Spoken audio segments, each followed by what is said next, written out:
வணக்கம். திரும்ப காவல் நிலையத்தில் ஒருத்தர் இறந்துருக்காப்புல. நியூஸ் மினிட்ஸ்ல ஒரு அறிக்கை விட்டுருக்காங்க நேத்து.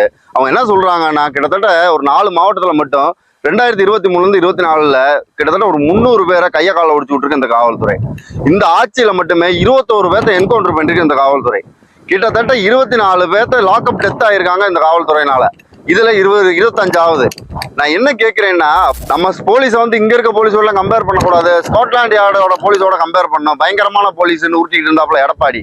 அதே தான் அப்ப முதலமைச்சர் என்ன சொன்னாருன்னா, சாத்தாங்குளத்துல இருக்க கொலையை பார்த்துட்டு இதெல்லாம் காவல்துறையா இல்ல ஏவல் துறையாண்டு ஆச்சா ஊச்சான்னு பயங்கரமா கம்பு சுத்திக்கிட்டு இருந்தாப்புல. இப்ப எங்க சார் போனீங்க? உங்களோட துறை தானே, நீங்க தானே அதோட அமைச்சர். என்ன கிழிச்சிட்டு இருக்கீங்க நீங்க? இதுக்கு மேல நாங்க பேசாம இருந்தாலும் நாங்க இதாயிருவோம். நாளைக்கு எங்க வீட்டுல வந்து நிப்பான். நாங்க அப்ப இன்னைக்கு பேசணும்னாச்சும் நிம்மதியா போய் சேர்ந்துருவோம். தோழர்களை கவனமா புரிஞ்சுக்கோங்க. இந்த வீடியோ வந்து நான் நியூஸ் போடுறதுக்காக போடல.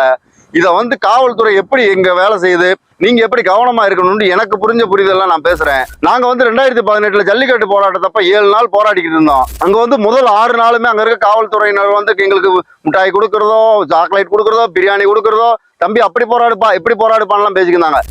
7வது நாள் காவல்துறையோட ஆக்ரோஷத்தை நாங்க பார்த்தோம். அதோட கொடூரத்தை நாங்க கண்ணு முன்னாடி பார்த்தோம். நாங்க போராடுவோம், நாங்க தொடர்ந்து போராடுவோம் சொல்லையில கண்ணு முன்னாடி எங்க ஒரு பொம்பளை பிள்ளைய டிஷர்ட்டை பிடிச்சி கிழிச்சாங்க. முன்னாடி இருக்க ஆட்டோவை போட்டு கொளுத்துனாங்க. எத்தனை பேரோட வீட்டை கொளுத்துனாங்க போலீஸ்காரங்க. அந்த வீடியோ எல்லாம் வெளியே வந்துகிட்டே இருக்கு. அந்த கேஸ் என்ன ஆச்சு? இந்த ஆட்சி தானே வந்திருக்கு. யாரும் ஏதாச்சும் கேட்டிருக்கீங்களா? இல்ல யாராச்சும் நடவடிக்கை எடுத்திருக்காங்களா? யாராச்சும் கைது பண்ணிருக்காங்களா? இந்த போன ஆட்சியில ஸ்டெர்லைட்டுக்காக போராடின மக்களை 13 பேர்த்த சுட்டு கொண்டாங்க. அப்ப இருக்க முதலமைச்சர் ஐயமே பயகுணா சாவுனாப்ல. நான் டிவியில தான் பார்த்தேன் என்னாப்ல. அப்பயும் முதலமைச்சர் கம்ப சுத்தினாப்ல. நான் பிடிங்கி தள்ளிடுவேன். இப்ப என்ன கிழிச்சிட்டு இருக்கீங்க? நீங்க இப்படித்தான் கேட்க முடியும். எங்களுக்கு வேற வழி இல்ல.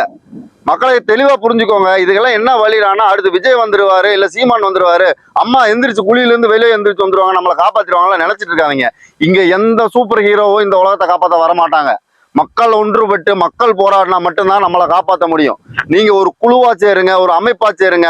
1000 அமைப்புகள் இருக்கு, 1000 குழுக்கள் இருக்கு, எதுலயாச்சும் போய் சேருங்க. நம்ம விவசாயம் பண்ணிக்கிட்டு இங்க இருக்க விவசாய குழுக்களோட போய் சேர மாட்டீங்க. அவன் ஏமாத்தி போய் இவன் பொய்ய சொல்லி போடுவான், நம்மளுக்கு இதாக்கி போடுவான். நம்புங்க, ஒன்று சேருங்க, உங்க கருத்துக்களை பேசுங்க. இல்லைன்னா நம்மளை காப்பாற்ற யாருமே இருக்க மாட்டாங்க. விவசாய குழுவில் சேருங்க, அரசியல் குழுவில் சேருங்க. ஒன்றும் இல்லையா, ஊருக்குள்ள ஒரு 10 பேர் சேர்ந்து 10 குடும்பம் சேர்ந்து ஒரு குழுவா சேருங்க. ஒரு வழக்கறிஞரை சேர்த்துக்குங்க. இங்க பாருப்பா, எங்களுக்கு ஒரு காவலர் சொல்லுப்பா, கருத்து சொல்லுப்பானுங்க. வீட்டுக்கு ஒரு வக்கீல உருவாக்குங்க, வீட்டுக்கு ஒரு போலீஸ் உருவாக்குங்க. நம்ம வீட்டுல எல்லாம் ஒருத்தர் IAS IPS ஆகணும் கனவு கூட காண மாட்டேன். ஏன்னா நம்ம யோசிக்கவே மாட்டோம். அது நம்மளுக்கு நடக்கவே நடக்காதுன்னு யோசிச்சுக்கிட்டு இருக்கோம். அரசியல் பேச சொல்லுங்க, பிள்ளைகளை அரசியல் பேச சொல்லுங்க. அரசியல் பேசுறது என்ன சாக்கடைன்ட்டு படத்துல காட்டி நம்மளை ஏமாத்திட்டு இருக்காங்க. அரசியல் பேசலைன்னா வீட்டுக்குள்ள அரசியல் வந்து தலைகளை தான் நிற்கும். அப்ப நம்ம கையை காலை கட்டிக்கிட்டு நடுங்கிட்டு தான் உட்காரணும். காவல்துறையினர் அடிக்கிறான் பிடிக்கிறான்னு சொல்லிக்கிட்டு இருக்கோம். இந்த கேஸை நீங்க கவனிச்சு பார்த்தீங்கன்னா தெரியும். ஒரு 10 பதவி